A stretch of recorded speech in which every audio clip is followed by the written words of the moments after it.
Puspusan na ang pagtutrain ni Kate Gomez o si Ina II sa workshop. Dahil sa pagpirma niya ng isang taong kontrata sa PBG, kailangan na talagang matuto siyang umarte para sa nalalapit na pag-shooting niya sa isang malaking pelikula. Nakakaarte naman siya. Yun ang assessment ni na Direk Allen. Pero kulang.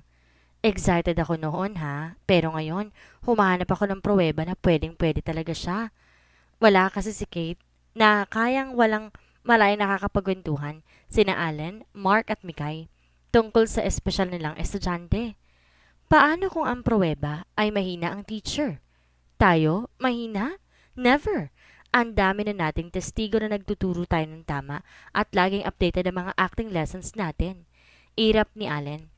Well, nakakaarte din naman siya eh. So-so nga lang. Pero pang-big star siya. Pang-matagalan kahit look-alike lamang siya, hindi ba? Sabad ni Mikay.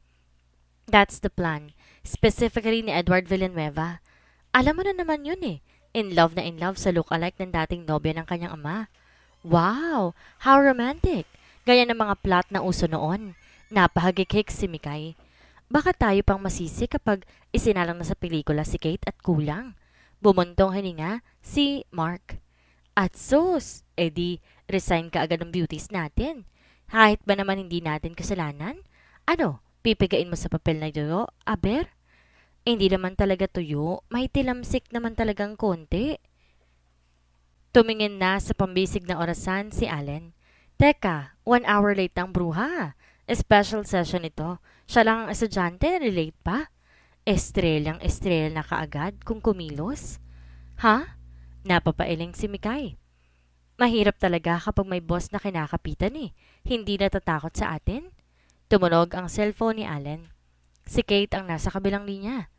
Ano? Hindi ka makakarating. Emergency? Halos mapatili ang direktor. Pero por Diyos, naririto na kaming tatlo, ipapakancel mo pa? Ganun ba? Sabi ni Edward Villanueva, unawain na lang namin. Ano pa nga bang aming magagawa, iha? At saka pumangit ang mukha ni Allen sa galit matapos mag-cut ang communication line nila. Abuso na to. Ang liit ng tingin sa atin. Name dropping ng ginagawa ng bruha. Si Ella lamang siguro makakasuheto sa Kate na yan. Professional naman ng mga Villanueva pero nakakahiya lang magreklamo dahil hindi na rin iba sa kanila ito. Ay, ewan ko sa inyo. Basta ako, sasaglit sa Bali to relax. Nabomba na yon, Allen. Paalala pa ni Mikay. Yun nga ang maganda kaya pupuntahan eh. May traces of violence pa at safe na yun sa bomba. Di na naman nila inuulit sa ibang lugar eh. Buong tapang nasagot ni Direk Allen. Ano ang gagawin namin ni Mikay kung wala ka dito? Di sasama na rin kami.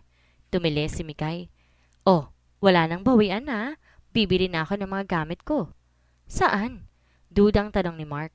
Saan pa? Sa praktikal na lugar. Translated into palengke. Pangantsaw ni Mark. Oy, marami maganda doon. Hindi ka pa mamumulubi sa sobrang baba rin ng presyo. Parang gustong bigwasan ni Mikay ang dalawang bakla. Kinahapunan na sa palengke na nga si Mikay. Sa palengkeng kinaroroonan din ang tindahan ni Alex. At dahil nga dry goods ang parinda ni na Alex, natural, pumasok sa pwestong iyon si Mikay. Nang magkasalubong halos sa mga mukha nila, natulala ng maraming sandali si Mikay habang titig na titig sa mukhang iyon. Hindi naman kilala ni Alex si Mikay.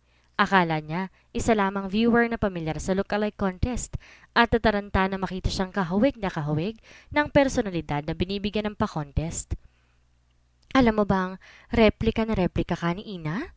Nakapagsalita na rin si Mikay. Ngumiti lamang si Alex at tumango. Tama ako. Mas may karapat dapat pang nanalo kung sumali lamang. Natural ang pagreplika mo kay Ina. Hindi kagaya ng iba. Kahit ni Kate, na kailangan sadyaing ihawig sa hairdo ni Ina. Ang ayos ng buhok niya para maging kahawig kahit papaano. Ako nga pala taga-workshop ng PBG. Narinig mo na naman siguro yon, no? Tapos na po ang contest, hindi ba? Makontento ka na lang sa winner. Pinayuhan pa niya si Mikay. Baka naman anak ka talaga ni Ina Rosales. Binigla ni Mikay ang pagtanong. May kutob kasi siya. Kitang-kita niya na mutla ang kaharap. Hindi nakapaghanda ng isasagot doon. You are, right?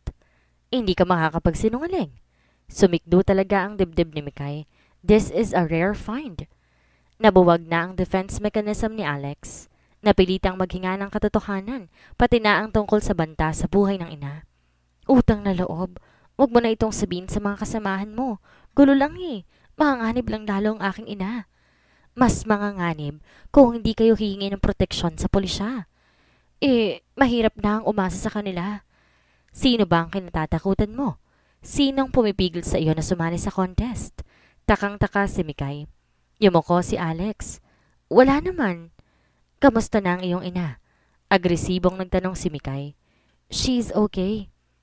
Habang buhay ba siyang magtatago? People really want to see her. Tahimik na siya ngayon.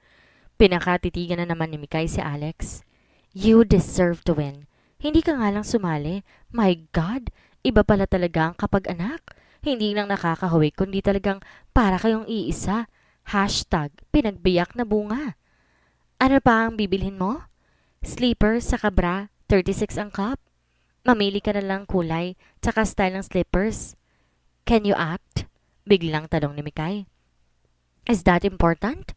Oo, para makilala ng lahat ng espeto sa'yo. I hate it kapag may nagyayabang sa amin na makakaarte sila pero exercise pa lang bagsak na sila.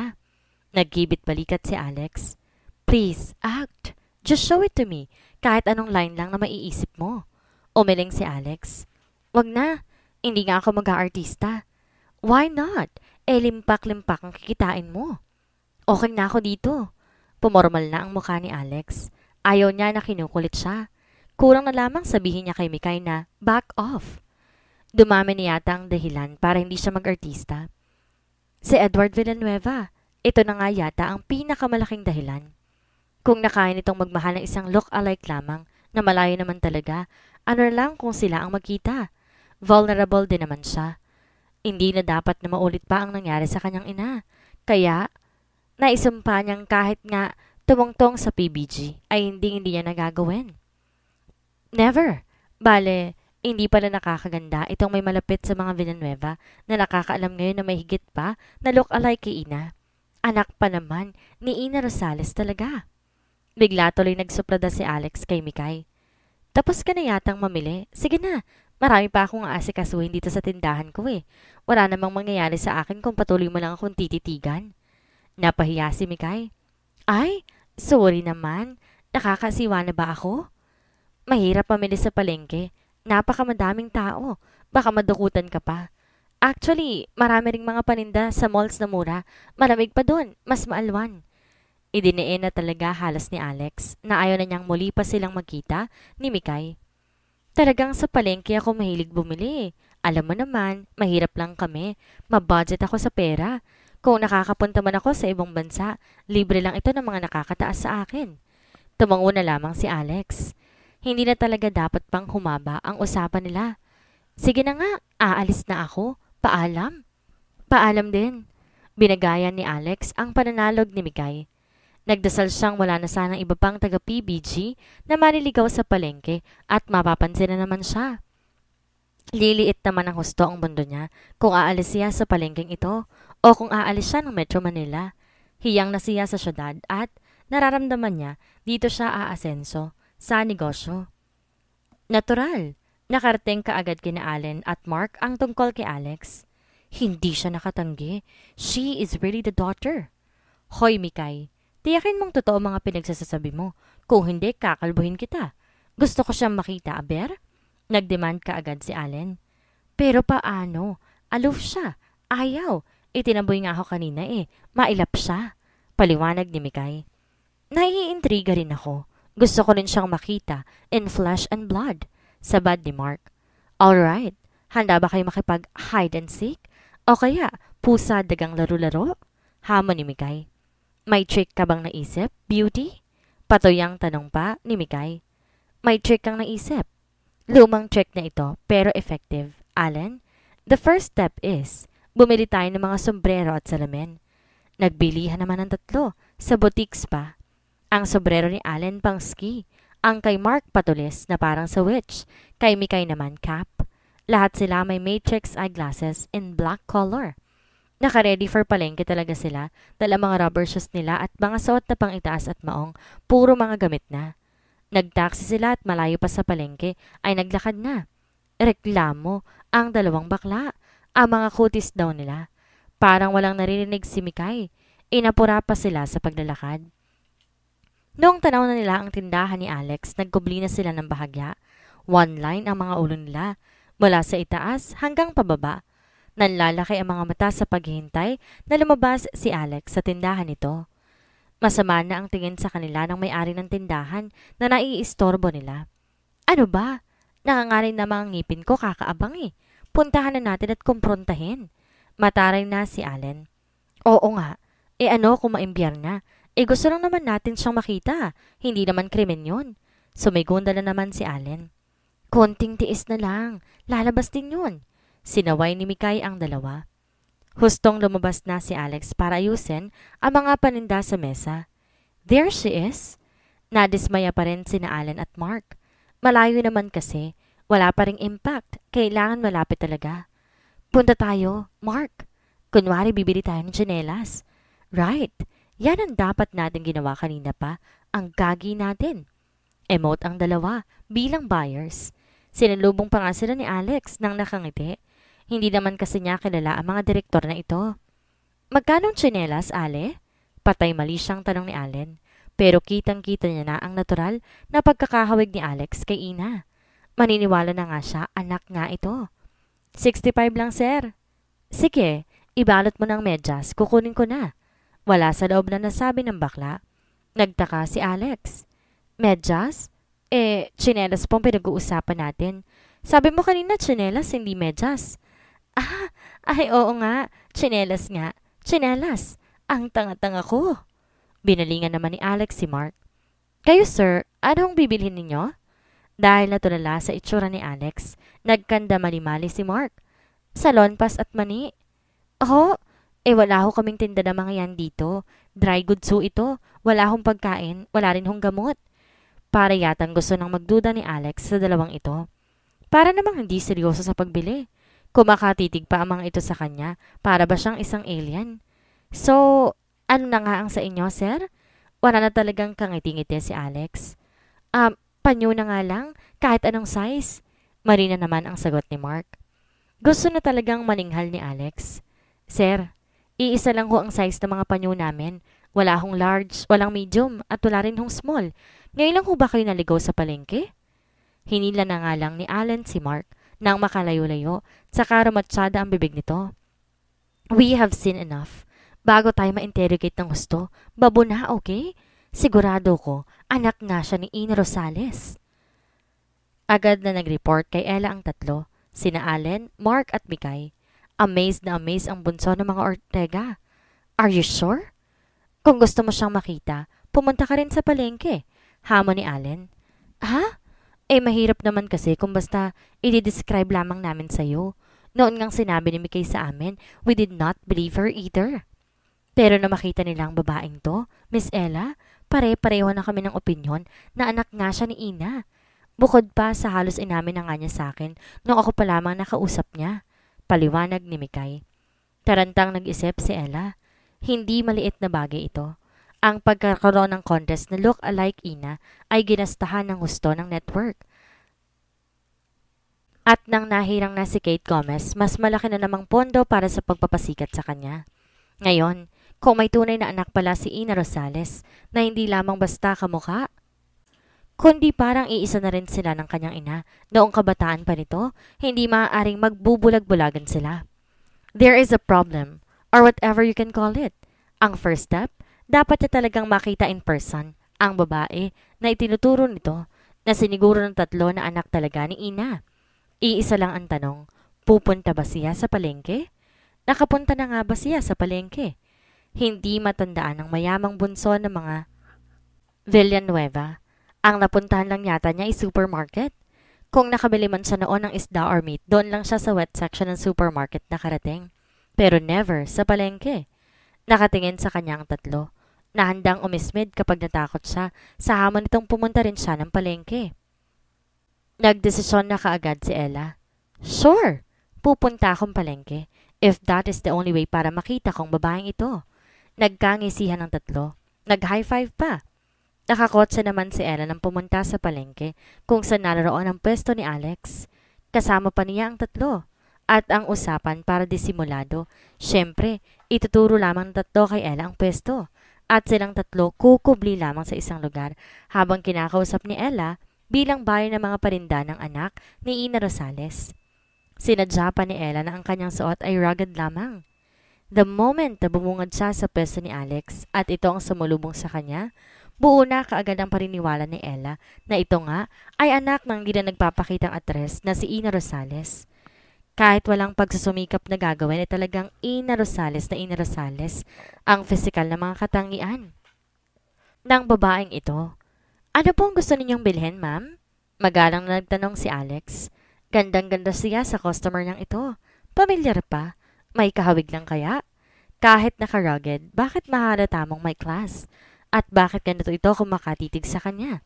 Dahil na rin kaya sa look-alike Ina Rosales contest at hindi nakaligtas sa pansin ito na siya ay kahawig na kahawig ng luma ng artistang iyon na nagkataon na kanya palang ina. Nataranta sandali si Ella.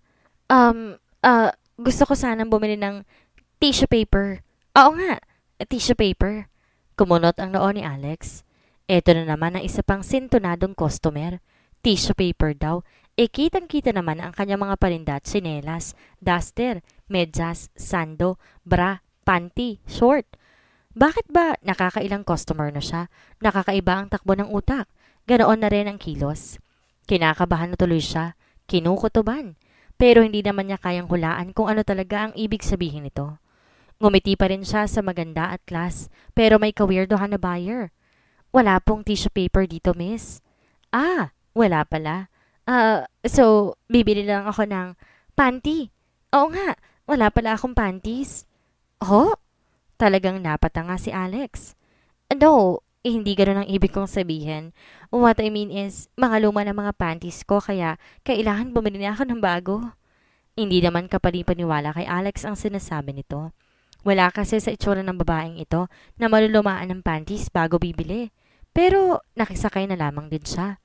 O, sige ho. Mamili na lang ho kayo dyan. Kumpara ho sa inyo, size small lang ho kayo. May iba-iba akong klase. May medyo mahal, may mura naman. Nagpretend naman si Ella na tumitingin-tingin sa mga panties. Kailangan makausap niya ang babaeng ito. Makuha ang pangalan. Makuha ang tiwala. Para matuwa, bibili siya ng maraming panties. Miss, magkano ba dito? Ang klaseng iyan, 20 pesos lang. Sanay si Ella sa mga underwear na tagpa 500. Ang mga ito pwede naman niyang ipamigay sa kanilang mga helpers doon sa bahay. Kung ganoon, kukuha ako ng 3 dosena. Nakangiti siya kay Alex. Aba, 3 dosena okay ho. Natuwa nga naman si Alex. Nakalimutang bigla na nawiwirdohan din siya sa customer na ito. Gaya rin ng danglawang bakla na nauna. Okay ba ang kita sa ganitong pesto, miss? Nagbukas na ng kwentuhan si Ella. Nahihiya naman si Alex na wag maging friendly dito. Kailangan niyang pakisamahan, baka maging suki pa niya. Kahit ba naman weirdo, kung good customer naman ba, edi goods? Noon una pa lang po ako dito, halos walang benta. Pero ngayon po, okay na. San ka naman namimili ng mga paninda? May mga wholesaler ho na nagbabagsak sa akin dito. Pero alam niyo ho, bumibili din ho ako sa Divisoria. Kailangan din ho kasi may stocks ako na walang katulad dito ho sa palengking ito. May mga customer ko kasi na yung mga naiiba ang gusto nilang bilhin. Kumbaga po para mabit din ho ang kompetisyon dito sa palengke. Wow! Magaling pala ang businesswoman. Pwede bang maiba tayo ng topic? Kasi paborito ko yung pa-contest na look-alike ni Ina Rosales sa PBG. Katatapos lang kasi nun Kilala ko yung nanalo, si Kate Gomez. Bakit di ka sumali? Alam mo ba, mas kahawig mo si Ina? Tiyak ikaw sanang mananalo. Hindi naman kaagad nakasagot si Alex. Ipinagpapatuloy lamang ang pagsusupot ng mga pinamiling panties ni Ella. Miss, curious lang naman ako ha. Sana naman wag mong ikagalit. Wag mo sanang mamasamain. Hindi naman ako magagalit. Ang totoo marami naman ang nagtatanong sa akin yan. Ganun ba? Sa palagay ko nga. Kasi very popular kasi yung contest. At sino naman makakakita sa iyo, talagang aakalain na ikaw si Ina Rosales. Kaya lang, alam naman ng lahat na tiyak na matanda na siya. Hindi na nga lang natin siya nakakita. Oo nga, nasambit na lamang ni Alex.